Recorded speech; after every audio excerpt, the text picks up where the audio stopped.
ఓ కుమ్మరి జగదుత్పత్తి దారి చీకటమన్నైన నావంత చల్లగా చూడుమయా చల్లగా చూడుమయా. పిల్లరా, ఈ రీతిగా ప్రభు ఇస్తున్న మరొక అవకాశం కొరకు ప్రభుకు స్తుతి వందనాలు చెల్లించుకుంటున్నాం. ప్రభు సన్నిధిలో చేరి ప్రశస్తమైన ఈ దేవుని యొక్క లేఖన సత్యాలు ధ్యానించుకోవడానికి ప్రభు ఇస్తున్న అవకాశాన్ని బట్టి ఆయనకు వందనాలు స్తోత్రాలు చెల్లించుకుంటున్నాం. అలా అయితే ప్రభు సహాయం కొరకు ఆయన వైపు చూస్తాం. మనందరం కూడా ఈ వాక్య ధ్యానానికి ముందు ప్రార్థనలో ప్రవేశిస్తాం. ప్రార్థించుకుందాం. ప్రేమగల మా తండ్రి, పరిశుద్ధుడా, దయగల ఆయన మీ పాదాలకు స్తుతి వందనాలు చెల్లించుకుంటున్నాం. ఈ సమయాన్ని బట్టి వందనాలు.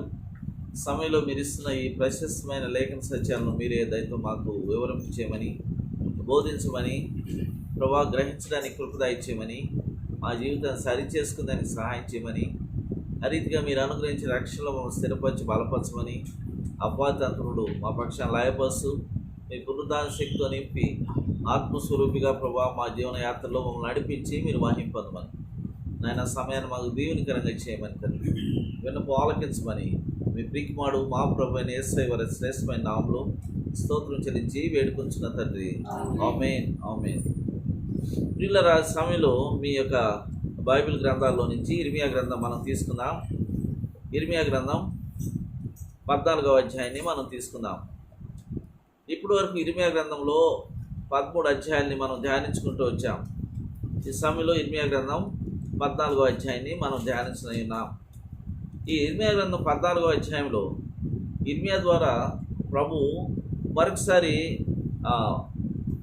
ఇశ్రాయేలీయుల యొక్క కఠినమైన హృదయ స్థితిని బట్టి, ఆ హృదయ స్థితిని బట్టి ప్రభు ఎంతగానో దుఃఖిస్తూ ఆ హృదయంలో గొప్ప మార్పు రావాలని ప్రభు వైపు వాళ్ళు చూడాలని ఉద్దేశిస్తూ ఇశ్రాయేల్ జనాంగానికి, యూదా జనాంగానికి ప్రవక్త అయిన ఇర్మియా ద్వారా అనేకమైన హెచ్చరికలు చేస్తూ ఉన్నట్లుగా మనం ఇర్మియా గ్రంథం అంతా కూడా గమనిస్తూ వస్తున్నాం. ఈ 14వ అధ్యాయంలో ఇర్మియా ద్వారా హెచ్చరిక చేస్తున్నాడు, కరువు రానయ్యున్నది అన్న విషయాన్ని చెప్తున్నట్టుగా మనం చూస్తూ వస్తున్నాం. ఈ కరువుని మనం 2 రకాలుగా మనం చూడవచ్చు. ఒకటి భౌతిక సంబంధమైన కరువు, రెండవదిగా ఆత్మ సంబంధమైన కరువు. భౌతిక సంబంధమైన కరువులో మనం చూస్తాం కదా, వర్షాలు కురవు, పంటలు ఉండవు, ప్రజలు భౌతిక సంబంధమైన ఆహారం కొరకు ఎంతగానో ఇబ్బంది పాలవుతున్నట్లుగా మనం గ్రహిస్తాం. అలాగే ఆత్మ సంబంధమైన కరువులో మనం ఏం చూస్తాం, దేవుని యొక్క వాక్యం యొక్క బోధ ఉండదు, మందిరావరణములు ఉండవు, వెళ్ళి సమూహంగా కలిసి ఆరాధించే స్థితి ఉండదు. అంతేకాకుండా ప్రజలలో వాక్యం వల్ల ఆసక్తి తగ్గిపోతుంది, అబద్ధానికి తావిస్తారు, అపవాదిని ఆశ్రయిస్తారు. తద్వారా అపవాదిని ఆశ్రయించడం మూలంగా దేవుని యొక్క కృప నుంచి తొలగిపోయి దేవుని యొక్క ఉగ్రతకు లోనవుతో పరిస్థితులు. కానీ తాము ఉగ్రతకు లోనైనామని తెలుసుకొని తిరిగి దేవుని దగ్గరికి వచ్చేటప్పటికి జరగాల్సిన నష్టం అంతా కూడా జరిగిపోతుంది. అందుకనే మానవుని జీవితంలో భౌతికమైన కరువు భౌతికంగా ఎంత ఇబ్బందికరంగా కలుగు చేస్తుందో, ఆత్మ సంబంధమైన కరువు కూడా అలాంటి ఇబ్బందిని కలుగు చేస్తున్న విషయాన్ని ప్రతి మానవుడు కూడా గ్రహించాలి. అందుకనే ఇక్కడ మనం చూస్తూ ఉంటే 14వ అధ్యాయంలో కరువు కాలమున జరిగిన దాని గురించి ఇర్మియాకు ప్రత్యక్షమైన యెహోవా వాక్కు, యూదా దుఃఖించున్నది, దాని గుమ్మములు అంగలార్చున్నవి, జనులు విచారగ్రస్తులై నేలను వంగుదురు, యెరూషలేము చేయు అంగలార్పు పైకెక్కుచున్నది. కాబట్టి ఇక్కడ మనం గమనించగలిగితే ఈ యొక్క కరువు అనేది ఓ భయంకరమైన విపత్తు, భయంకరమైన పరిస్థితి. అది భౌతిక సంబంధమైన కరువు అయినా, ఆత్మ సంబంధమైన కరువు అయినా. కాబట్టి ఈ కరువు వచ్చినప్పుడు ఏం జరుగుతుందంట, అక్కడ గమనించితే అంగలార్పు, సంతోషకరమైన సంతోషం ప్రజల మధ్యలో ఉండాల్సింది పోయి అంగలార్పు వినబడుతున్నది. తర్వాత ప్రజలు నేలకి కురింగిపోతూ ఉన్నారు, అంగలార్పు పైకి ఎక్కుతున్నది. కాబట్టి ప్రజలకు మించి అంగలార్పు కనిపిస్తున్నది. ఈ ప్రజల మధ్య సంతోషకరమైన సునాద గీతాలు కనిపించవలసిన ప్రజల మధ్య అంగలార్పు కనిపిస్తున్నట్టుగా మనం చూస్తూ వస్తాం. ఈ సమయంలో ఒకసారి మనం బైబిల్ గ్రంథాన్ని ఒకసారి మనం వెనక్కి తిరిగి చూసుకుంటే ఆది కాలంలో దేవుని యొక్క అనాది సంకల్పం బట్టి ఆదామును సిద్ధపరిచి ఆదాముకి భౌతిక సంబంధమైన జీవన విధానాన్ని అంతా కూడా అప్పగించి ఆదాముని గురించి ఏమని చెప్పాడు? ఫలించి అభివృద్ధి చెంది విస్తరించి భూమిని నిండించి లోపరుచుకోమన్నాడు. అంటే దేవుని యొక్క ఉద్దేశంలో దేవుని సృష్టి అయిన మానవుని జీవితంలో కరువు అనేది లేదు. కనుక అటు భౌతిక సంబంధమైన కరువు లేదు, ఇటు ఆత్మ సంబంధమైన కరువు కూడా లేదు. కానీ ఎప్పుడైతే ఆత్మ సంబంధమైన కరువు ఉండదో భౌతిక సంబంధమైన కరువు ఉండాల్సిన అవసరత లేదు. దేవుడు అది ఎప్పుడు కూడా అనుమతించడు. కాబట్టి దేవుని యొక్క సృష్టిలో ఎప్పుడు ఫలభరితమైన స్థితే తప్ప కరువు అనేది లేదు. కానీ ఆదాముకు చెప్పిన పని చేయకుండా అవిధేయుడై దేవుని సన్నిధి నుంచి తొలగిపోయి అబద్ధాన్ని ప్రేమించి అబద్ధాన్ని ఆశ్రయించి అబద్ధాన్ని ఆచరించిన తర్వాత ఆదాము యొక్క అవిధేయతను బట్టి ఫలించమని చెప్పిన ఆదాముతో ప్రభు ఏమని చెప్తున్నాడు అన్న విషయాన్ని ఒకసారి మనం గన ఆదికాండం 3వ అధ్యాయాన్ని బట్టి మనం గమనించగలిగితే ఆదికాండం 3వ అధ్యాయంలో 17వ వచనం నుంచి ప్రభు అటు ఫలభరితమైన జీవితంలో ఉండవలసిన ఆదామును గురించి ఎప్పుడైతే అవిధేయత ఆదాము జీవితంలో ప్రవేశించిందో ప్రభువునితో సన్నిహితమైన సహవాసంలో ఉండవలసిన ఆదాము ప్రభు సన్నిధిలోంచి దూరం అయిపోయి ప్రభు సన్నిధి దగ్గరికి రాకుండా దూరపరుచుకుంటూ ప్రభు సన్నిధి ఎక్కడున్నావు అని చెప్పి ప్రభు ఒకతోట హెచ్చరిక చేస్తున్నప్పటికీ కూడా ఆదాము ప్రభు దగ్గరికి రాని పరిస్థితి. కాబట్టి అలాంటి ఆదాముని దేవుడు ఉద్దేశించి ఏమని చెప్తున్నాడు అక్కడ గమనించగలిగితే 17వ వచనంలో ఆయన ఆదాముతో నీవు నీ భార్య మాట విని తినవద్దని నీకు ఆజ్ఞాపించిన వృక్ష ఫలమును తింటివి కనుక నీ నిమిత్తము నేల శపించబడి ఉన్నది. కాబట్టి ఈ భూమి మీద కరువు రావాలని దేవుని యొక్క ఉద్దేశమా? కాదు. నీ నిమిత్తము నేల శపించబడి ఉన్నది, ప్రయాసముతోనే నీవు బ్రతుకు దినములనియు దాని పంటను తిందువు. కాబట్టి అక్కడ గమనించగలిగితే ఆదాము ఘోరమైన పాపం చేసినప్పటికీ కూడా పంట పండుతుందని చెప్తున్నాడు. కానీ ఇప్పుడు కరువు వస్తుందంటే అర్థం ఏమిటి? అంతకంటే ఘోరమైన పాపం. ఇప్పుడు అంటే దేవుని హృదయాన్ని ఆ రీతిగా వాళ్ళ పాప వ్యవస్థను బట్టి దేవుని హృదయం ఎంతగానో విలపించేటట్టుగా ఆయన యొక్క హృదయాన్ని ఎంతగానో విలపింపు చేస్తున్నట్టుగా మనం చూస్తూ వస్తున్నాం. అందుకనే ఇక్కడ మనం చూస్తూ వస్తున్నాం 17వ వచనం, నిన్ను బట్టి అక్కడ గమనించండి, నీ నిమిత్తము నేల శపించబడింది. అదర్వైజ్ నేల ఫలభరితమైన నేల ఫలించడానికి సిద్ధపరచబడిన నేల ఆ యొక్క నేల మీద నివసించే మానవుడికి పోషణ ఇవ్వడానికి ప్రభు సిద్ధపరిచినట్టుగా మనం చూస్తూ వస్తున్నాం. కానీ నేల మీద నివసిస్తున్న మనిషి ఈ యొక్క భూమి మీద కృప చూపిస్తున్న దేవునికి దూరంగా వెళ్ళిపోయి అబద్ధానికి జనకుడైన అపవాదిని ప్రేమిస్తున్నప్పుడు ప్రభుకి వీలుగాని పరిస్థితుల్లో ఏమని చెప్తున్నాడు? నీ నిమిత్తము నేల శపించబడి ఉన్నది, నీవు బ్రతుకు దినములనియు శ్రమతో దాని పంట తింటావు. అంతేకాకుండా అది ఏం చెప్తున్నది? అది ముళ్ళ తుప్పలు గచ్చపొదలు నీకు మొలిపించును, ఆ తర్వాత భూమిలోని పంట తిందువు, నీవు నేలకు తిరిగి చేరు వరకు నీ ముఖము చెమట కార్చి ఆహారము తిందు అని చెప్పి రాయబడినట్టుగా మనం చూస్తూ వస్తున్నాం. కాబట్టి మన జీవనయాత్రలో ఈ యొక్క 14వ అధ్యాయం బట్టి మనం గమనించవలసింది ఏంటనగా ఎవరి జీవితంలో కూడా దేవుడు ఫలహీనమైన స్థితి అనుమతించడం లేదు, ఫలభరితమైన స్థితి అనుమతిస్తున్నాడు. కానీ ప్రతి ఒక్కరి జీవితంలో కూడా దేవుడు తన యొక్క హృదయ స్థితిని గమనిస్తూ వస్తున్నాడు. ఆ హృదయంలో ఏ రీతిగా దేవునికి స్థానం ఉంచుతున్నాడు ఆ మానవుడు అన్న విషయాన్ని చూస్తూ వస్తున్నాడు. కాబట్టి దేవునికి ప్రప్రదమైన స్థానం కలిగిన హృదయంలో ఆయన ఆ యొక్క హృదయ స్థితిని బట్టి ఆయన ఎంతగానో ఆనందించేవాడుగా మనం బైబిల్ గ్రంథంలో నుంచి గమనించగలం. కాబట్టి కరువు ఒక జీవితంలో భౌతిక సంబంధమైన ఆత్మ సంబంధమైన కరువు ఎందుకు అనుమతించబడుతుంటుంది అన్న విషయాన్ని మనం గమనిస్తే వారి యొక్క అవిధేయతను బట్టి వారు అడుగుపెట్టిన దగ్గరంతా కూడా ఆ నేల శపితభరితం అవుతుంది. అదర్వైజ్ ఆ నేల ఫలభరితమైన నేల. కాబట్టి వాళ్ళ యొక్క అవిధేయతను బట్టి ఈ రీతిగా ఈ స్థితికి మానవుడు దిగజారిపోతున్నాడు అన్న విషయాన్ని ఒకసారి మనం జ్ఞాపకం చేసుకుంటూ తిరిగి మనం ద్వితీయోపదేశ కాండం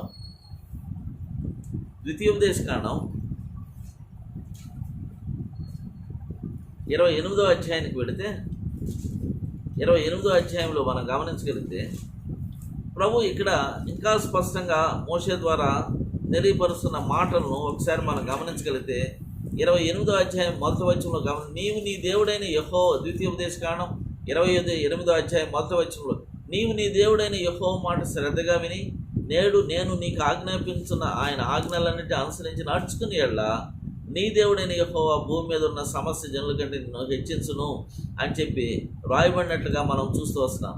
నీవు నీ దేవుడైన యెహోవా మాట వినని ఎడల ఈ దీవెనలన్నీ నీ మీదకు వచ్చి నీకు ప్రాప్తం. కాబట్టి దేవుని యొక్క మాటకు విధేయులైన వారికి దీవెన దేవుడు అనుగ్రహించేవాడుగా వాక్యంలో నుంచి స్పష్టంగా ప్రభు చెప్తున్నాడు. అదే సమయంలో ఇంకేం చెప్తున్నాడు వాక్యం నుంచి గమనించగలిగితే చూడండి, 15వ వచనం నుంచి ఏమని చెప్తాడు, నేను నేడు నీకు ఆజ్ఞాపించి ఆయన సమస్తమైన ఆజ్ఞలను కట్టడాలను నీవు అనుసరించి నడుచుకునే వల్లనే నీ దేవుడైన యెహోవా సెలవిచ్చిన మాట వినని ఎడల ఈ శాపములన్నీ నీకు సంభవించు. విని ఎడల దీవెన సంభవించును, వినని ఎడల శాపం సంభవించు. కాబట్టి ఈ సమయంలో మనం జాగ్రత్తగా నేర్చుకోవాల్సింది ఏంటి, దేవుని యొక్క మాటలు అనేటివి ఏవి, దయ్యపు మాటలు అనేటివి ఏవి. కాబట్టి సత్యం ఎక్కడుంది, దేవుని మాటల్లో సత్యం ఉంది. అబద్ధానికి జనకుడైన అపవాది చెప్పే మాటలన్నీ కూడా దయ్యపు మాటలు. దాని మూలంగా నీకు ఉపయోగం లేదు, నీ మీదకి దేవుడు శాపం తెప్పించడం లేదు, ఆ శాపం ఏదో నీవే తెప్పించుకుంటున్నావు. కారణం ఏంటి, వినవలసిన మాటలకు చెవి ఎక్కడం లేదు, వినకూడని మాటలకు చెవి ఎక్కుతూ ఉన్నావు, అవే జ్ఞానం అని అనుకుంటున్నావు. అందుకనే ఆ శాపంలో ఒక భాగం ఏమని చెప్తున్నాడు, 23వ వచనంలో గమనించగలిగితే, నీ తలపైన ఉన్న ఆకాశము ఇత్తడి వలెను నీ కిందనున్న నేల ఇనుపు వలెను ఉండును. యెహోవా నీ దేశపు వర్షమును ధూళిగాను బుగ్గిగాను చేయును, నీవు నశించే వరకు అది ఆకాశము నుండి నీ మీదకి వచ్చు. కాబట్టి ఈ సమయంలో ఏం మనం గ్రహించాలి, అవిధేయుడైన మానవుని మీదకి దేవుని యొక్క ఉగ్రత వస్తుందంటే అది అవిధేయతను బట్టే వస్తుందన్న విషయాన్ని ఒకసారి మనం జ్ఞాపకం చేసుకొని ముందుకు వెళ్దాం. అందుకనే ఇర్మియా గ్రంథం ప్రారంభానికి మునుపు ఈ విషయాలు ఎందుకు చూస్తున్నామనగా, ఇది కేవలం ఈరోజు ఇర్మియా ద్వారా దేవుడు క్రొత్తగా ఇశ్రాయేల్ ప్రజలకు చెప్పడం లేదు. ఆదాముకు అదే మాటలు చెప్పినాడు, ఆ తర్వాత మోషే ద్వారా ఇశ్రాయేల్కి అవే మాటలు వినిపించినాడు. ఇప్పుడు ఇర్మియా ద్వారా మరొకసారి హెచ్చరిక చేస్తున్నాడు. ప్రభు తన ప్రేమను బట్టి అనేక సార్లు తన మాటలను ప్రవక్తల ద్వారా ఈ విధంగా ఇశ్రాయేల్ మధ్యకి తీసుకొస్తూ వారికి ఇస్తున్న హెచ్చరికలను వారు ఎంతమాత్రం మనస్కరించినప్పుడు మాత్రమే వారిని శిక్షావిధికి తీసుకువెళ్ళడానికి ప్రభు సిద్ధపడతాడు అన్న విషయాన్ని ఇక్కడ స్పష్టంగా చూపిస్తూ ఉన్నట్లుగా మనం చూస్తూ వస్తున్నాం. అందుకనే ఈ సమయంలో మనం గమనించగలిగితే ఇంకొక మాటలు మనం చూస్తాం. ఆమోస్ గ్రంథం మనం తీసుకుంటే, ఆమోస్ గ్రంథం మనం తీసుకుందాం. ఆమోస్ గ్రంథంలో ప్రభు ఈ విషయాన్ని గురించి స్పష్టంగా చెప్తాడు. 8వ అధ్యాయం, ఆమోస్ గ్రంథము 8వ అధ్యాయము 11వ వచనంలో మనం గమనిస్తే, ఆమోస్ గ్రంథము 8వ అధ్యాయము 11వ వచనం, రాబో దినములందు దేశములో నేను క్షేమం పుట్టించును, అది అన్నపానము లేకపోవడం చేత కలుగు క్షేమం కాక యెహోవా మాటను వినకపోవట చేత కలుగు శాపముగా ఉండును. ఇదే యెహోవా వాక్కు. కాబట్టి ఆ జనులు యెహోవా మాట వెతుకుటకై ఈ సముద్రం నుంచి ఆ సముద్రం వరకు, ఉత్తర దిక్కు నుంచి తూర్పు దిక్కు వరకు సంచరించచ్చు, కానీ అది వారికి దొరకదు. కాబట్టి ఆమోస్ ద్వారా ఏం చెప్తున్నాడు, అన్నపానము లేకపోతే మనిషి ఒకవేళ చనిపోతాడు. చనిపోయినప్పుడు పోగొట్టుకునేది ఏంటి, శరీరం పోగొట్టుకుంటాడు, కానీ ఆత్మ, రక్షించబడిన ఆత్మ అయితే దేవుని సన్నిధికి తప్పనిసరిగా చేరుతుంది. కానీ ఇక్కడ దేవుని వాక్యమే దొరకకపోతే ఆత్మీయంగా బలహీనపడిన ఒక వ్యక్తి ఆత్మీయ జీవితాన్ని అపవాది కబళించేస్తుంది. అందుకనే ఇక్కడ మనం చూస్తూ వస్తున్నాం, రాబో దినాల్లో నేను ఒక గొప్ప కరువు రప్పించబోతున్నాను. అది ఆహార సంబంధమైన కరువు కాదు, కానీ వాక్య సంబంధమైన కరువు. ఆ రోజుల్లో వాక్యం దొరక అందరూ వెతుకుతారు, కానీ వాక్యం దొరకదు. ఈ సముద్రం దగ్గర నుంచి ఆ సముద్రం వరకు, అంటే సముద్రం దాటడానికి కూడా ఇష్టపడతారు, కానీ వాక్యం అనేది వారికి దొరకకుండా నేను చేస్తానని చెప్పి ప్రభు చెప్తున్నట్టుగా మనం చూస్తూ వస్తున్నాం. కాబట్టి ఈ సమయంలో పిల్లరా, మన జీవన యాత్రలో మనం నేర్చుకోవాల్సింది ఏంటనగా, సమృద్ధిగా నీ యొద్ద దేవుడు తన వాక్యాన్ని ఇచ్చినప్పుడు దాన్ని సమృద్ధిగా గ్రహించడానికి, హృదయంలో భద్రపరచుకునేదానికి, ఆ వాక్యం అనుసరించి జీవించడానికి మనం ఇష్టపడాలి. అది దేవుని యొక్క ఆజ్ఞ. అలా ఇష్టపడినప్పుడు నీ జీవితకాలం అంతా కూడా దేవుని చిత్తానుసారమైన క్షేమము, దేవుని చిత్తానుసారమైన దీవెన, ఆశీర్వాదం నీ జీవితంలో సమృద్ధిగా నువ్వు అనుభవించగలవు. అందుకని ఈ వాక్యం నుంచి గమనించగలిగితే ఆ వాక్యాన్ని ఒకవేళ అంగీకరించకపోతే, దేవుని చిత్తానుసారంగా ఇవ్వబడుతున్న ఆ వాక్యాన్ని మనస్కరించకపోతే ఏం జరుగుతుందంట? 10వ వచనం మనం గమనిస్తే, మీ పండుగ దినములు దుఃఖ దినములుగాను మీ పాటలను ప్రలాపములుగాను మార్చుదును అని చెప్పి రాస్తున్నట్టుగా మనం చూస్తూ వస్తున్నాం. కాబట్టి సంతోషకరమైన సమయం ఎప్పుడూ ఒక మానవుడి జీవితంలో అనగా దేవుని వాక్యంలో దివారాత్మలు ధ్యానిస్తూ అందులో ఆనందించడం మాత్రం. అందులో నువ్వు ఆనందిస్తున్నప్పుడు ప్రభు యొక్క సన్నిధి సహవాసంలో నువ్వు ఉంటావు. ప్రభు యొక్క నడిపింపులో మనం ఉంటాం. ప్రభు యొక్క నడిపింపులో ఎప్పుడు కూడా విజయమే తప్ప అపజయం అంటూ ఉండదు. కారణం ఏమనగా నీ జీవితంలో ఒక ప్రణాళిక కలిగిన ప్రభు నీకున్నాడు, నీతో పాటు ఉన్నాడు. ఆ ప్రణాళిక చొప్పున ఆయన నడిపించడానికి ఆయన సమర్థుడు అన్న విషయాన్ని విశ్వాసంతో నువ్వు అంగీకరించినప్పుడు తప్పనిసరిగా ఆయన వైపు మాత్రమే చూస్తావు. అబద్ధాన్ని ఎప్పుడు ప్రేమించవు, అబద్ధం దగ్గరికి వెళ్ళవు, అబద్ధాన్ని ఆశ్రయించవు, అబద్ధాన్ని నమ్మవు. కానీ అబద్ధం నమ్మితే మాత్రము ఇక్కడ ఏం జరుగుతుందంట? అక్కడ వాక్యంలో నుంచి ఇంకొంచెం మనం ముందుకు వెళితే గమనించండి. 3వ వచనంలో మనం చూసే 8వ అధ్యాయం, ఆమోస్ గ్రంథం 8వ అధ్యాయం 3వ వచనం. ప్రభు అయిన సెలవిచ్చింది ఏమనగా, వారు పాడు పాటలు. కాబట్టి మందిరంలో స్తుతి ఆరాధనకు బదులు ఏమవుతుందంట? సంతాప గీతాలు అయిపోతాయంట. అవన్నీ ఎందుకు సంతాప గీతాలు అవుతాయి? స్తుతి ఆరాధనకు బదులు అక్కడ శవాలు వస్తాయంట. ఒకరిని పూడ్చిపెడుతుంటే ఇంకో శవం దాని అమ్మడే వచ్చేస్తుందంట. పూడ్చిపెట్టడానికి స్థలం లేనంత పరిస్థితి ఏర్పడుతుందంట. అక్కడ చూడండి, పారవేయబడినట్టు అర్థం ఏంటి? పూడ్చిపెట్టి ఒక సమాధి తోట పూర్తయితే ఇంకలేవు సమాధి తోటలు పూడ్చిపెట్టాలి. అలాంటి పరిస్థితి ఎదురవుతుంది. జాగ్రత్త. కారణం ఏంటి? వాక్యాన్ని ధిక్కరిస్తున్నారు, వాక్యానికి అవిధేయులుగా జీవిస్తున్నారు, అబద్ధాన్ని ప్రేమిస్తున్నారు, శరీర సంబంధమైన సంతోషాన్ని ప్రేమిస్తున్నారు, అపవాది దగ్గరికి వెళ్తున్నారు, అపవాది యొక్క ఆచార సాంప్రదాయాలు మీ జీవితంలోకి తెచ్చుకుంటున్నారు. జాగ్రత్త. మీ జీవితంలో ఉన్న సంతోషాన్ని మీరు కోల్పోతున్నారు. నేను తీసేయడం లేదు ఈ సంతోషం అని ప్రభు చెప్తున్నాను. నేను తీసేయడం లేదు. మీరు మీ సొంతగా మీ తలంపులు, ఉద్దేశాల, ఆలోచనలు బట్టి మీ సంతోషాన్ని కోల్పోతున్నారు. ఎక్కడికి దగ్గర అవుతున్నారు? దుఃఖానికి దగ్గర అవుతున్నారు, మరణానికి దగ్గర అవుతున్నారు. ఇంకెక్కడికి దగ్గర అవుతున్నారు? శవముగా మారిపోయేదానికి దగ్గర అయిపోతుంది. కాబట్టి భౌతికంగాను ఆత్మీయంగాను చనిపోయే స్థితిలోకి దిగజారిపోతున్నారని చెప్పి ఆ రోజు హెచ్చరిక చేసిన ఈ ఆమోస్ గ్రంథం ఈరోజు స్పష్టంగా అది నెరవేర్చబడుతున్నది ప్రపంచంలో అన్న విషయాన్ని మనం స్పష్టంగా గ్రహించాలి. ఇట్లాగా మనం ఇంకొంచెం ముందుకు వెళితే గమనించండి. ఈ యొక్క ఇర్మియా గ్రంథం ఇప్పుడు 14వ అధ్యాయాన్ని మనం తీసుకుంటే, 14వ అధ్యాయము, ఈ కరువు వచ్చిన తర్వాత ఇశ్రాయేలు యొక్క పరిస్థితి ఎలా ఉందంట అక్కడ మనం గమనించగలిగితే 4వ వచనంలో మనం చూస్తాం. దేశంలో వర్షం కురవలేదు, ఆ తర్వాత నేల చీలిపోయినది, వాళ్ళు సిగ్గుపడి తలలు వంచుకుంటున్నారు. ఎందుకు సిగ్గుపడి తలలు వంచుకుంటున్నారు? వాళ్ళు ఏమని చెప్పుకున్నారు గత కాలంలో? ఇది పాలు తేనెలు ప్రవహించే దేశం, ఇది సమృద్ధి కలిగిన దేశం, ఇందులో మా దేవుడు మాకున్నాడు, ఎక్కడ కరువు, ఎక్కడ ఆటంకం, ఏది జరిగినా సరే మా దేశంలో సమృద్ధి ఉంటుందని గర్వంగా చెప్పుకున్న ఇశ్రాయేలీలు ఇప్పుడు ఏం జరుగుతుంది? దేవుని యొక్క ఉగ్రతకు గురై ఆ దేశంలో వర్షాలు కురవక, పంటలు లేక, భూమి అంతా కూడా నెరిచీలిపోయి అక్కడ గమనించగలిగి చూడండి, సిగ్గుపడి తలలు కప్పుకొంచున్నారు. అక్కడ గమనించగలిగితే చూడండి, మేత లేనందున పొలంలో ఉన్న జంతువులన్నీ కూడా క్షీణించిపోతున్నాయి అని చెప్తున్నట్టుగా మనం చూస్తూ వస్తున్నాం. అంతేకాకుండా ఇక్కడ మనం గమనించగలిగితే చూడండి, వాళ్ళు త్రాగడానికి నీళ్లు లేని పరిస్థితి. అక్కడ చూడండి, గమనించగలిగితే 2వ వచనం, వారు చెరువుల యొద్దకు రాగా నీళ్లు దొరకలేదు, వట్టి కుండలు తీసుకుని వారు మరలా వచ్చుచున్నారు, సిగ్గు అవమానం నొందిన వారై వాళ్ళు తమ తలలో కప్పుకొంచున్నారు. కాబట్టి ప్రియులరా, సందర్భంలో భయంకరమైన ఒక ప్రాముఖ్యమైన సత్యాన్ని ప్రభు మనకి ఏమని జ్ఞాపకం చేస్తున్నాడు అనగా, దేవుడు ఎవరి జీవితంలో కన్నీళ్ళు అనుమతించేవాడు కాదు. నా అనుభవాన్ని బట్టి ఎవడైనా ఒకడు కన్నీళ్లు కారుస్తున్నాడంటే అది వాడి స్వయంకృత అపరాధం. కారణం ఏమనగా, దేవుని చిత్తానుసారంగా ఎవరైనా కూడా శ్రమ పొందితే మహిమా స్వరూపైన ప్రభు, పేతురుపత్రికలు అదే చెప్తాడు, మహిమా స్వరూపైన ప్రభు ఆయన పక్షాన్ని నిలబడతాడు. కాబట్టి అది తిరిగి మహిమ అనగా చెప్పనసక్యము, మహిమాయుక్తమైన సంతోషంగా మార్చబడుతుంది ఆ శ్రమ. కానీ మన అపరాధాన్ని బట్టి మనం పొందే శ్రమ మనల్ని కృంగతీస్తుంది, సిగ్గు అవమానం పాలు చేస్తుంది. అపవాది మనల్ని ఆ రీతిగా దిగజార్చి దేవుని ఎదుట దోషిగా నిలబెడుతుంది. కాబట్టి ఇలా నిలబెట్టడం నీకు ఇష్టమా? ఒకసారి ఆలోచించాలి. ఇలా నిలబడడం నీకు ఇష్టమా? లేకపోతే ప్రభు యొద్ద నిందారహితులుగా నిలబడడం ఇష్టమా? ప్రభు యొద్ద నిందారహితులుగా నిలబడాలంటే ఈ వాక్యాన్ని తరచుగా చదవాలి, హృదయంలో భద్రపరచుకోవాలి.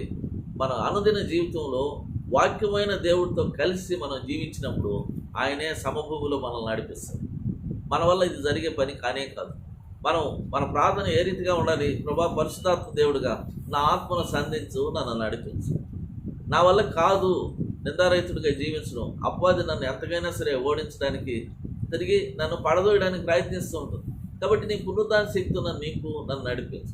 ఈ ఆలోచన మనం ముందు కొనసాగితే ప్రతిరోజు కూడా ఒక విజయవంతమైన క్రైస్తవ విశ్వాస జీవితంలో మనం కొనసాగలమన్న విషయాన్ని ఈ సమయంలో గుర్తు చేసుకుంటూ మనం ముందుకు వెళ్దాం. ఇప్పుడు 7వ వచనం నుంచి, ఇర్మియా గ్రంథం 14వ అధ్యాయం 7వ వచనం నుంచి 7, 8, 9 వచనాలు మనం గమనించగలిగితే, ఇప్పుడు ఇశ్రాయేలీలు, ఇంత తిరుగుబాటు చేసిన ఇశ్రాయేలీలు అక్కడ ప్రభు వైపు చూస్తున్నారు. ప్రభు వైపు చూసి ఏమని మాట్లాడుతున్నారు అక్కడ గమనించండి. 8వ వచనం గమనించండి. ఇశ్రాయేలీయునకు ఆశ్రయుడా, కష్టకాలమున వారికి రక్షకుడా, మా దేశంలో నీవేళ పరదేశి వలె ఉన్నావు, ఏళ రాత్రి వేళ బస చేయుటకు గుడారం వేయు ప్రయాణికుని వలె ఉన్నావు, భ్రమిసి ఉన్న వాని వలె రక్షించలేని సూర్యుని వలె నీవేళ ఉన్నావు. యెహోవా, నీవు మా మధ్య ఉన్నావే, మేము నీకు పేరు పెట్టమని వారము, మమ్మల్ని చేయబెడుకు. ఎలా మాట్లాడుతున్నారంట? అధికారం కలిగిన వాళ్ళు అట్లే మాట్లాడమని ప్రభువు చెప్తున్నాడు. ఎప్పుడు అధికారం కలిగిన వాడుగా మాట్లాడతావు? కుమారుడు అయితే, నువ్వు కుమారుడు అయితే నువ్వు ఈ రీతిగా మాట్లాడగలవు. కానీ ఇప్పుడు నువ్వు దాసుడి కంటే హీనమైన పరిస్థితులకి దిగజారిపోయి ఉన్నావే. కానీ ఈ మాటలు మాత్రం ఎలా ఉన్నాయి అక్కడ మనం గమనించగలిగితే, కష్టకాలం ముందు నువ్వు రక్షకుడిగా లేవా, మాకు నువ్వు పరదేశిగా ఉన్నావా, ఏమి రక్షించలేని సూర్యుడిలాగా ఉండవే అనగా అర్థం ఏమిటి? విశ్వాసి ఎలాంటి ఆత్మీయ స్థితిలో ఉన్నా ప్రభువు రక్షించడానికి సమర్థుడు, నిజమే. కానీ హృదయపూర్వకమైన క్షమాపణ చెప్పి చేసిన పాప స్థితిలోంచి నిజంగా నాకు విడుదల కావాలి, మరొకసారి ప్రభా ఇలాంటి పాప స్థితి చేయకుండా నన్ను అడ్డగించు అని హృదయపూర్వకమైన క్షమాపణ చెప్పుకున్నప్పుడు, ఆ మేరకు నీ హృదయాన్ని దేవుని సన్నిధిలో కుమ్మరించినప్పుడు ఆయన తప్పనిసరిగా నిన్ను క్షమిస్తాడు, నిన్ను రక్షించడానికి సమర్థుడే. కానీ నీ పాపస్థితి హృదయంలోనే పెట్టుకొని దేవుని దగ్గర క్షమాపణ పొందకుండా ఆయా పరిస్థితుల్లో, పరిశోధనలో సహాయం మాత్రం కావాలంటే ఎప్పుడు దేవుడు సహాయం చేయడు. కారణం ఏంటి? ఎందుకు సహాయం చేయడు? నువ్వు గత కాలంలో ఎవరినైతే ఆశ్రయించావో, ఎవరినైతే ప్రేమించావో, ఎవరినైతే పూజించావో, ఏ అబద్ధాన్ని అయితే నమ్ముకున్నావో అక్కడికి వెళ్ళమంటాడు. కారణం ఏంటి? ఇంకా ఆ అబద్ధాన్ని నువ్వు ప్రేమిస్తూనే ఉన్నావు. దేవుని సన్నిధికి సంపత్తి కష్టం వచ్చింది కాబట్టి వచ్చావే కానీ హృదయపూర్వకంగా దేవుని సన్నిధిలోకి రాలేదు. అందుకనే ఇక్కడ ప్రాముఖ్యంగా 10వ వచనం నుంచి మనం గమనించగలిగితే కొన్ని అనుభవాలు ప్రభువు చెప్తూ ఉన్నట్లుగా మనం చూస్తూ వస్తున్నాం. ఈ 10వ వచనం నుంచి మనం గమనించగలిగితే 10వ వచనంలో ఏమని చెప్తున్నాడు అక్కడ గమనించండి. ఈ జనులు తమ కాళ్ళకు అడ్డం లేకుండా తిరుగులాటుకు ఇచ్చగలవారు. ఎందుకు నేను వాళ్ళ ప్రార్థన ఆలకించడం లేదు, ఎందుకు వాళ్ళని జ్ఞాపకం చేసుకోను అని చెప్పి ప్రభు చెప్తున్నాడు. అక్కడ గమనించండి. ఆయన వారి అక్రమమును జ్ఞాపకం చేసుకును, వారి పాపమును బట్టి వారిని శిక్షించు. కారణం ఏంటి? వాళ్ళు స్వేచ్ఛగా జీవించాలని ఇష్టపడ్డారు. ఏమాత్రం కట్టుబాటు వాళ్ళకు ఉండకూడదు. ప్రభు ఏమని చెప్తాడు? ఇది చెయ్యి, ఇది చేయకూడదు, ఇది చేస్తే నీకు క్షేమం కాదు, నీ పొరుగువాడికి క్షేమం కాదు. అందుకని ఆయన 10 ఆజ్ఞలు మన ముందు పెట్టాడు. అది 10 ఆజ్ఞలు ప్రేమించే స్వభావం నీలో నూతనంగా పుట్టించడానికి వాక్యం ద్వారా తిరిగి జన్మించిన అనుభవం నీకు ఇచ్చాడు. పరిశుద్ధాత్మ దేవుడిగా నీలో ఉంటున్నాడు, నీతో పనిచేయడానికి ఇష్టపడుతున్నాడు, వాక్యాన్ని నీకు బోధిస్తున్నాడు. ఆ యొక్క ఆజ్ఞలు పాటించలేని పరిస్థితుల్లోంచి పాటించే పరిస్థితులకి నేను తీసుకొచ్చాడు. ఈరోజు ఆజ్ఞను అనుసరించి జీవించడం ద్వారా దేవుడు చేసిన ఆశీర్వాదాలన్నీ కుమరించడానికి ఆయన ఇష్టపడుతున్నాడు. కాబట్టి ఇప్పుడు మనం ఏం చేయాలా? వాక్యాన్ని ప్రేమించే స్థితిలోకి మనం నడిపించుకోవాలి, అబద్ధాన్ని ప్రేమించే స్థితి కాదు. అందుకని ప్రభు ఏమని చెప్తున్నాడు ఇక్కడ? వాళ్ళు ఎంతగా ప్రార్థన చేసినా నేను ఆ ప్రార్థన ఆలకించను. కారణం ఏంటి? ఈ వాక్యం యొక్క కట్టుబాటు వాళ్ళకి ఇష్టం లేదు. వాళ్ళు స్వేచ్ఛగా తమ శరీరం ఏమైతే చెప్తే అది చేయడానికి ఇష్టపడుతుంది. తమ కళ్ళు ఏమైతే చూడాలనుకుంటే చూస్తున్నారు, తర్వాత ఏవైతే వినగలుగుతున్నారు, ఏమైతే చేయాలనుకుంటే అన్నీ చేసేస్తున్నారు. అవన్నీ కూడా వాక్యక్రమంలో లేనాటివి, నాకు విరోధమైనటివి. నాకు విరోధమైన తత్వం వాళ్ళ హృదయంలో ఉంది కాబట్టి వాళ్ళు ఎంతగా మొరపెట్టినప్పటికీ కూడా వాళ్ళ ప్రార్థన నేను ఆలకించను అని చెప్తున్నట్టుగా మనం చూస్తూ వస్తున్నాం. ఇకపోతే 11, 12 వచనాలు ఆయన ఏమని చెప్తున్నాడు? అక్కడ గమనించ, వాళ్ళు ఉపవాసం చేసి ప్రార్థన చేసిన మామూలు ప్రార్థనే కాదండి. చాలామంది అనుకుంటారు కదా, ఉపవాసం చేసి ప్రార్థన చేసి అన్ని పనులు సమకూడబడతాయి. సమకూడదు. వాడు ఉపవాసం చేసి ప్రార్థన చేసినా సరే నేను వినను అంటున్నాడు. ఎందుకు? వాళ్ళ హృదయంలో పాపం పెట్టుకొని నువ్వు ఏం చేసినా 40 కాదు 40 రోజులు ఉపవాసం చేసినా ఉపయోగం లేదు. ఇది బైబిల్ చెప్తున్న సత్యం, నేను చెప్తున్న మాటలు కాదు. అందుకనే ఇక్కడ మనం చూస్తూ వస్తున్నాం కదా, చూడండి, వారికి మేలు కలుగునట్టు ఈ ప్రజల నిమిత్తం ప్రార్థన చేయొద్దు. వారు ఉపవాసం ఉన్నప్పుడు నేను వారి మొరను వినను. వారు బలులు అర్పించినా సరే నేను అంగీకరించను. ఖడ్గం వలన, క్షామం వలన, తెగుల వలన వారిని నేను నాశనం చేసేస్తానని చెప్తున్నాను. కాబట్టి ప్రియులరా, మనం గ్రహించాల్సింది ఒక్కటే, హృదయశుద్ధి కల వారు ధన్యులు, వారు దేవుని చూసింది. వాక్యం అనే అర్థంలో ప్రతిరోజు కూడా మనం పరీక్షించుకోవాల్సిన బాధ్యత మన మీద ఉంది. ఏదైనా సరే తప్పిదాలు మన జీవితంలో మనం నోటీస్ చేసినప్పుడు తప్పనిసరిగా దేవుని సన్నిధిలో క్షమాపణ చెప్పుకొని వాటిని ఒప్పుకొని, ప్రభా ఈ విషయంలో నేను బలహీనుడు, ఇది నా వల్ల కాదు, నేను జయించలేకపోతున్నాను, ఏది కూడా నేను జయించలేను, నన్ను బలపరచు, నన్ను స్థిరపరచు, మళ్ళొకసారి ఓడిపోకుండా సహాయం చేయి, నేను అది వదలడానికి ఇష్టపడుతున్నాను. పరిస్థితి ఏంటి తెలుసా, మనం ఆ పాప స్థితిని వదలడానికి ఇష్టపడకుండా నువ్వు ఎంత ప్రార్థన చేసినా సరే దేవుడు సహాయం పంపించు. ఆ పాప స్థితి వదలడానికి నువ్వు ఏదైతే చూడాలా దేవుని ఉద్దేశం కాదు. అందుకని అపోస్తలుడైన పౌలు ఏమని చెప్తాడు, నాకు ఏవేవి లాభకరం అంటే అర్థం ఏమిటి, నాకు ఏవేవి సంతోషిస్తున్నానో వేటిలో నేను ఆనందిస్తున్నానో అవి ప్రభువుకు విరోధమైనట్టు తెలుసుకుని అవి నా జీవితంలో పెంటతో సమానంగా ఎంచుకున్నాను. కాబట్టి నా సంతోషం ప్రభు ఏదైతే సంతోషిస్తున్నాడో అదే నా సంతోషం. కాబట్టి మన జీవితంలో నిజమైన క్షమాపణ ఎప్పుడు మనం పొందగలమనగా, వాక్య క్రమం అనుసరించి ఏదైతే మనం చూడాలి, ఏదైతే చూడకూడదు, ఏదైతే వినాలి, ఏదైతే వినకూడదు, ఏదైతే చేయాలి, చేయకూడదు, ఇలాంటివి ఈ క్రమంలో మనం నేర్చుకొని మనకి ఇష్టమైనప్పటికీ కూడా అది ప్రభువుకి ఇష్టం లేదని తెలుసుకుని వదలడానికి నువ్వు ఇష్టపడితే ప్రభు స్పష్టమైన రీతిలో నేను దర్శిస్తాడు, నేను దీవిస్తాడు, నిన్ను ఆశీర్వదిస్తాడు, నేను అభివృద్ధి చేస్తాడు. నీ జీవితంలో ఎప్పుడు కూడా ప్రభు ఇచ్చే సమాధానంతో నువ్వు ఏలుబడి చేయబడదు. కాబట్టి ఈ సమయంలో గమనించగలిగితే పాపము హృదయంలో పెట్టుకుని నువ్వు ఎన్ని రోజులు ఉపవాస ప్రార్థన చేసినా పోగొట్టుకునేది నీ ఆరోగ్యం మాత్రమే, కానీ పాప జీవితం మాత్రం కాదు. కాబట్టి వాక్య క్రమంలో పాపం స్థితిలో నుంచి విడుదల పొందడానికి దేవుని సహాయం కోరదాము. అప్పుడు మాత్రమే మన ప్రార్థనలు ఆలకించబడతాయి. అంతేగాని ప్రార్థనలు అంటే ఏదో పెద్ద లెంగ్తీగా చేయడమో, ఉపవాసం చేయడమో, ఇవన్నీ రాంగ్ నోషన్. మొట్టమొదట నువ్వు ప్రార్థనలో ప్రవేశించిన ప్రభు ఏమని చెప్పాడు, పవిత్రమైన చేతులు. చూడండి వాక్యం ఏం చెప్తుంది తిమోతికి రాసిన పత్రికలో, ప్రార్థనకు ముందు ప్రీ రిక్విజిట్. ఇది చాలా ప్రాముఖ్యమైన విషయం. ప్రతి కుటుంబంలో ప్రభు ఏమని చెప్తున్నాడు ఇక్కడ గమనించగలిగితే, మొదటి తిమోతి పత్రిక 2వ అధ్యాయం 3వ వచనం, ప్రతి స్థలమందు పురుషులు కోపమును సంశయమును లేనివారై పవిత్రమైన చేతులెత్తి. పురుషులేనా, స్త్రీలు కాదా? కారణం ఏంటి? స్త్రీకి పురుషుడు శిరసై ఉన్నాడు. అందుకని ఆయన పవిత్రమైన చేతులు ఎత్తితే ఇక్కడ అందరూ పవిత్రమైన చేతులు ఎత్తాలనే అర్థం. ఈ పవిత్రమైన చేతులు ఎత్తడం అంటే అర్థం ఏమిటి? ప్రభువా చూడు నా చేతులు ఎక్కడైనా స్పాట్స్ ఉన్నాయేమో గమనించు.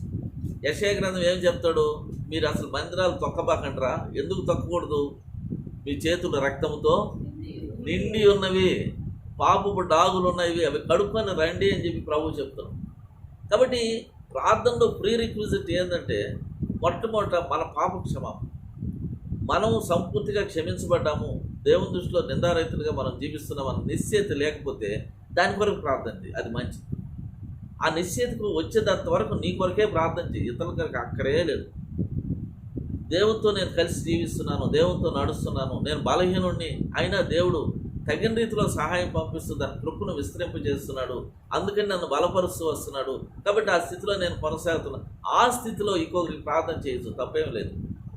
ఎంతకాలమైనా ప్రార్థన చేయొచ్చు, ఎంత సమయమైనా ప్రార్థన చేయొచ్చు. కానీ మనమే పూర్తిగా డాగులు మచ్చలతో నింపబడి ఎంతసేపు ప్రార్థన చేసినా, ఎవరి కొరకు ప్రార్థన చేసినా, లేకపోతే దేవునికి విరోధమైన ప్రార్థన చేసినా, ఉపవాసం ఉండి ప్రార్థన చేసిన ఏ ప్రార్థనలు కూడా అంగీకరించబడవని చెప్పి ఇక్కడ చెబుతున్నట్టుగా మనం చూస్తూ వస్తున్నాం.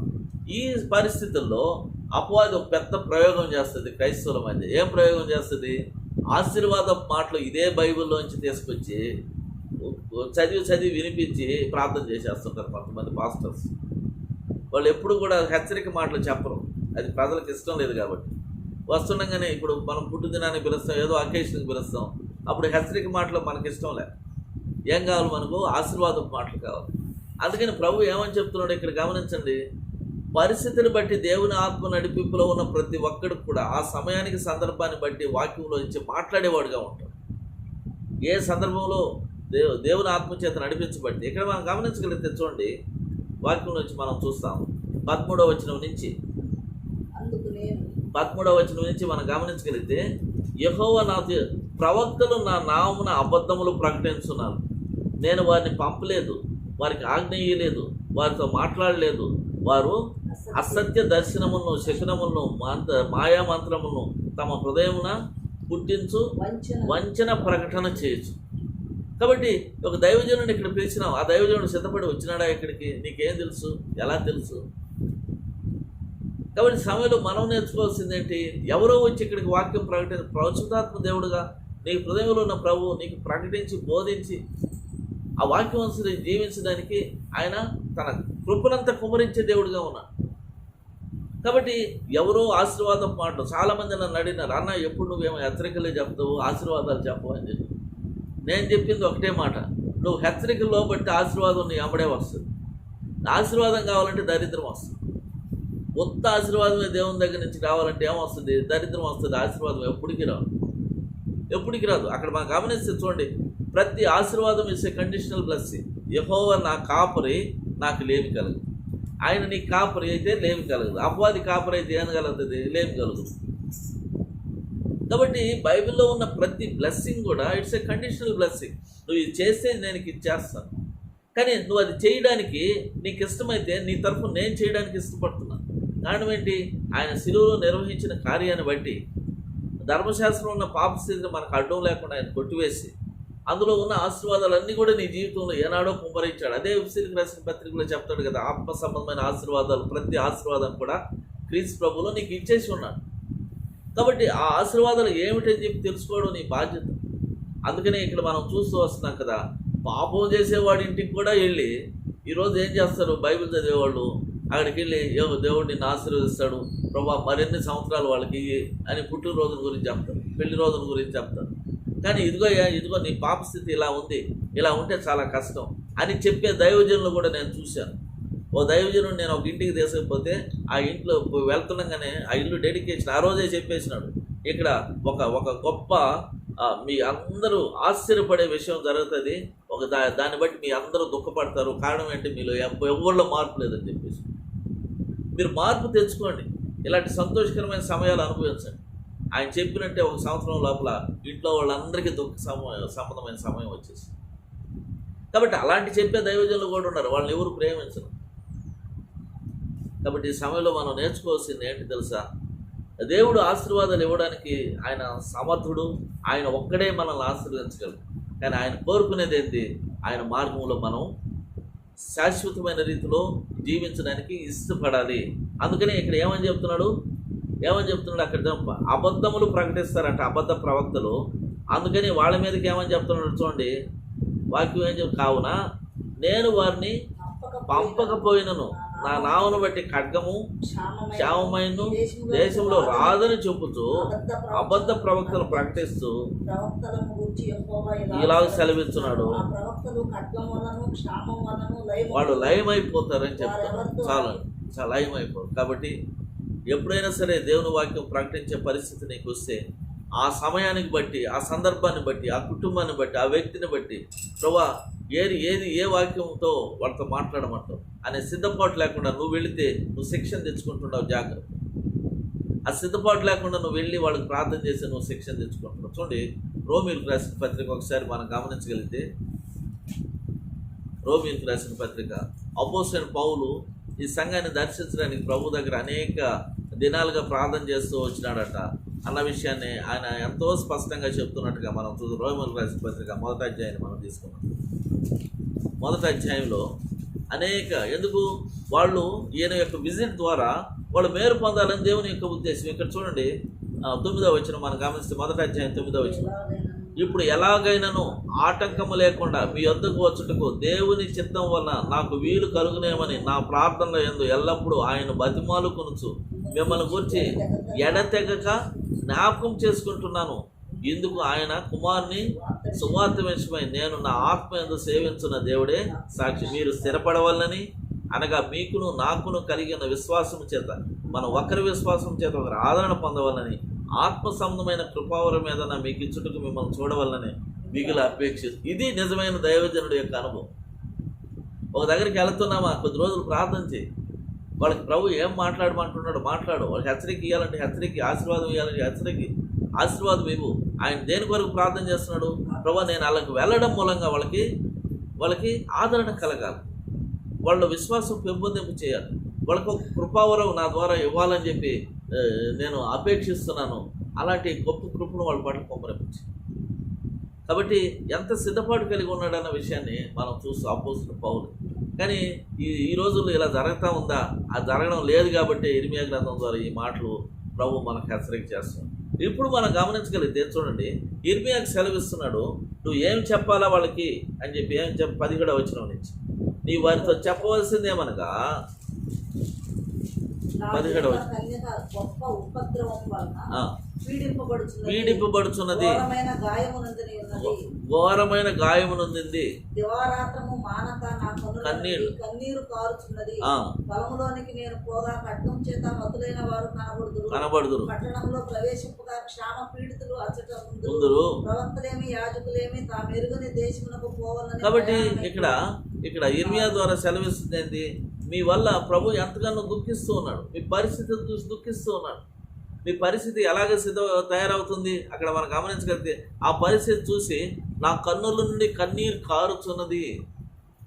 మీరు శవములు అయిపోతూ ఉన్నారు, మీరు ఎక్కడ పడితే అక్కడ పడిపోతున్నారు. పాతి పెట్టబడిన శవము ఏ రీతిగా పడదోయబడుతుందో లేకపోతే పారవేయబడుతుందో అలాంటి పరిస్థితులకు దిగజారిపోతుంది. ఈ పరిస్థితిని బట్టి నేను సంతోషించడం లేదు, నేను దుఃఖిస్తున్నాను అని చెప్పి ఇర్మియా ద్వారా సెలవిస్తున్నట్టుగా మనం చూస్తూ వస్తాం. కాబట్టి పిల్లల ఈ సమయంలో మనం జ్ఞాపకం చేసుకోవాల్సింది, మన పాప జీవితంలో ఇంకా ఒకవేళ కొనసాగితే ప్రభు దీన్ని బట్టి మనల్ని బట్టి ఆయన దుఃఖిస్తున్నాడు. ఆయన సంతోషించే దేవుడు కాదు. కానీ మన పితరుల జీవితాన్ని బట్టి మనం గమనించగలిగితే దావీదుని గురించి ఏమంటాడు? దావీదు నా హృదయానుసారుడు అన్నాడు, యేసేపును ఫలించేడు కొమ్మ అన్నాడు. అంతేకాకుండా మోషేని గురించి ఏమన్నాడు? సాత్వికుడు, ఇల్లంతటా నమ్మకమైన వాడు అన్న. అబ్రహాము గురించి నా స్నేహితుడు అన్నాడు. దానియేలు గురించి బహుప్రియుడు అన్నాడు. కాబట్టి ఇన్ని బహు ప్రేమ కలిగిన రీతిలో ప్రభు వాళ్ళని ఆ రీతిగా దర్శించినప్పుడు, క్రీస్తు ప్రభు శిలువ కార్యం ముందుగానే, క్రీస్తు ప్రభు శిలువ కార్యం తర్వాత ఆయన ఇమ్మానుయేలు దేవుడిగా నీ హృదయంలో శాశ్వతమైన రీతిలో జీవించడానికి ఇష్టపడిన తర్వాత కూడా నువ్వు ఆయన ఆజ్ఞలను అతిక్రమించినప్పుడు మరి ఆయన ఏం చేయగలడు? ఏ రీతిగా నిన్ను ఆశీర్వదించగలడు? ఆ పాత్ర నువ్వు సిద్ధపరచుకోకపోతే నీ రక్షణ పాత్ర నిండి పొరలాలని చెప్పి దేవుని యొక్క ఉద్దేశము. కానీ సరైన రీతిలో నేను సిద్ధపరచుకోనే లేదు పరిస్థితులు ఉంటే ఆయన ఏ రీతిగా అది పొల్లి ప్రవహించే రీతిగా ఆయన దాన్ని సిద్ధపరచలేదు. అందుకని ఇక్కడ మనం చూస్తూ వస్తున్నాం. చివరిగా మనం గమనించగలిగితే 19వ వచనం నుంచి 20వ వచనం వరకు ఇక్కడ గమనించగలిగితే చూడండి, ఇర్మియా ఇప్పుడు ఈ సందర్భాన్ని అంతటి గమనించి ఇర్మియా ప్రభువుకు విజ్ఞాపన చేస్తున్నాడు. ఏమని విజ్ఞాపన చేస్తున్నాడు? విసర్జించదువా, అసహ్యమైన. అది ఆయన ఈరోజు ఎలాంటి పరిస్థితి తెప్పించినాడు? ఏ మందు పనికిరాదు అది బాగు చేయడానికి. ఈరోజు ప్రపంచంలో జరుగుతున్న పరిస్థితి ఏమిటి? ప్రజలందరూ కూడా ఈ ఉపద్రవంలోంచి ఎలాగ బయటపడాలనే మందుల కొరకు ఎదుగుతున్నారు. కానీ మందు అయితే ఉందా? మందు లేదు. మందు లేని దానివల్ల ఏమవుతున్నారు? ప్రజలందరూ కూడా భౌతికంగా చనిపోతున్నారు. భౌతికంగా చనిపోకముందు వీళ్ళందరూ కూడా దేవుని దృష్టిలో ఆత్మీయంగా చనిపోయిన వాళ్ళే. కాబట్టి ఇక్కడ మనం గమనించగలిగితే చూడండి, మాకు చికిత్స దొరకకుండానంతగా నీవేళ మమ్మల్ని కొట్టితివి, మేము సమాధానం కొరకు కనిపెట్టుతున్నాము. కానీ కాబట్టి ఈ నిజమైన ఈ యొక్క శిక్షకి ఏంటంటే పరిష్కారం ఏమిటి? మందు దేవునితో సమాధానం. ఇప్పుడు ఈ సమాధానం కొరకు మేము కనిపెడుతున్నాము, నువ్వు సమాధాన కర్తగా మా మధ్య లేకుండా వెళ్ళిపోయావు. సమాధానాన్ని ఇవ్వడం లేదు. అందుకనే ప్రజలు రాకపోతూ అని ఇర్మియా విలిపిస్తున్నట్టుగా మనం చూస్తూ వస్తాం. కాబట్టి ప్రియులరా, మన జీవితంలో గొప్ప ఆశీర్వాదాలు కుమ్మరించాలని, గొప్ప దీవెనతో మనం నడిపించాలని, ఫలించే స్థితిలో మనం ఉండాలని దేవుని యొక్క ఉద్దేశం. అంతేగాని ఎప్పుడు ఏడస్తా ఏదో కోల్పోయిన రీతిలో మనం జీవించాలని దేవుని యొక్క ఉద్దేశం కానే కాదు. కానీ ప్రభు ఒక్కటే చెప్తున్నది, దేవుని యొక్క ఆజ్ఞలు విధులు కట్టడలు మన ఎదుట ఉంచగా, ఆయన ఇమ్మానుయేలు దేవుడిగా మన హృదయంలో నివసించాలని ఇష్టపడుతుండగా, అంతేకాకుండా ప్రశస్తమైన రక్తం ద్వారా, క్రీస్తు ప్రభు రక్తం ద్వారా మన హృదయాన్ని కడిగి శుభ్రపరిచి మన ఆలయంగా చేసుకుంటున్నప్పుడు, ఆయన మాటలను అనుసరించి జీవిస్తున్నప్పుడు ఆయన ఎంతగానో మన జీవితాన్ని బట్టి సంతోషించేవాడుగా ఉంటాడు. కానీ ఆ మాటలను మనం వ్యతిరేకించి అబద్ధాన్ని మనం ఆశ్రయించి దానికి జనకుడైన అపవాదికి మన హృదయం ఆలయమైనప్పుడు ఆయన ఏం చేస్తాడు? మందు లేని రోగాన్ని తీసుకొస్తాడు. అందుకనే ఇక్కడ మనం చూస్తూ వస్తున్నాం, ఏది చికిత్స దొరకనంతగా మమ్మల్ని ఏలకొట్టింది. ఈ మాట మనం ఎప్పుడు చెప్పాల్సిన పరిస్థితికి ప్రభు దిగజారుస్తాడు. చికిత్స లేనంతగా ఎందుకు ఈ జబ్బు నా జీవితంలో అనుమతించావు, దీనికి చికిత్స లేదే అని చెప్పే మాటలు తప్పనిసరిగా వస్తాయంట ప్రతి ఒక్కడి జీవితం.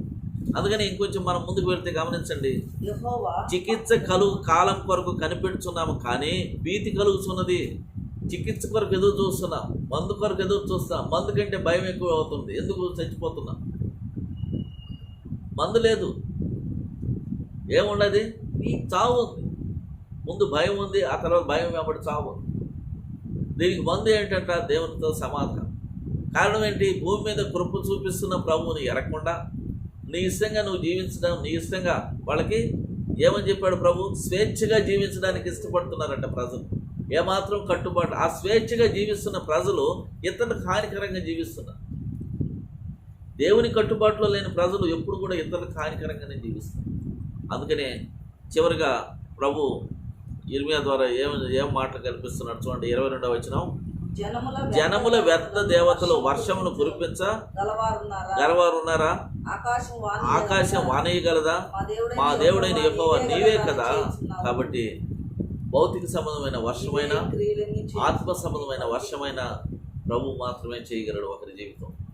ఈ ముఖ్యమైన పాఠాన్ని దేవుని ప్రియులుగా మనం ఎరిగినప్పుడు ప్రభుని మన స్వకీయ రక్షణగా ఆశ్రయించి భౌతిక సంబంధమైన అభివృద్ధి, ఆత్మ సంబంధమైన అభివృద్ధిలో మనం కొనసాగాలని ప్రభు యొక్క ఈ తలంపులు మన జీవితంలో భద్రపరుచుకుని ఆ ప్రకారం జీవించడానికి ప్రభు మనకు సహాయం చేయను కాక. దేవుడు తన వాక్యాన్ని మన వినికిడిలో దీవించను కాక. ప్రార్థన చేసుకోండి. ప్రేమగల మా పరిశుద్ధమైన తండ్రి, మీరు ఇచ్చిన ప్రశస్తమైన లేఖన సత్యాలను బట్టి వందనాలు. గ్రహించి అర్థం చేసుకునేదానికి సహాయం చేయండి. పరిశుద్ధాత్మ దేవుడుగా, ఇమ్మానుయేలు దేవుడుగా మా హృదయంలో నివసించి మమ్మల్ని నడిపించుకుని వేడుకొచ్చున్నాము.